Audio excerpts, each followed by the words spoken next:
Mugurkaula ķirurģijā savā evolūcijā izgājuši dažādus posmus. Sākotnēji operācijas pirms 20, 30, 40 gadiem tika izdarītas tiešā redzes kontrolē. Lai izdarītu operāciju, ķirurgam bija jāizdara liels grieziens, jāatsedz mugurkauls, lai redzētu, ko operēt, jo viņš skatījās tieši ar acīm, kas priekš pacientam nozīmēja lielus griezienus, lielu apkārtējo audu traumatizāciju un diezgan ilgu un mokošu atkopšanās pēc operācijām.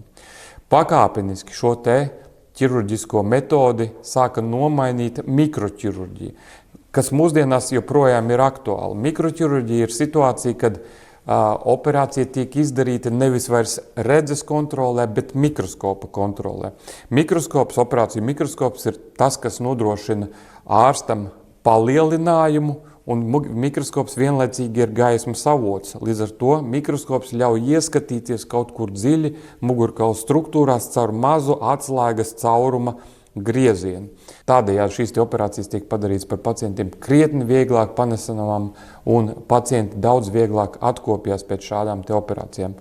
Taču pats pēdējais, mēs varētu teikt, modes kliedziens vai mugurkaula ķirurģijas sasniegums ir endoskopiskā ķirurģija, kas ļauj ķirurgam iedarboties uz slimību, uz to problēmu, kas viņam ir jāatrisina faktiski bez jebkāda apkārtējo audu bojājuma.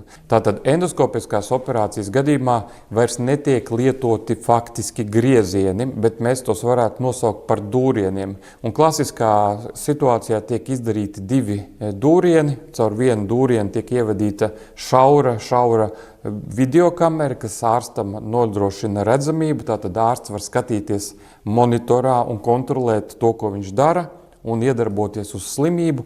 Un caur otru dūrienu, ko sauc par darba kanālu, tiek ievadīts instruments, ar kuru tad arī veiktas šīs manipulācijas.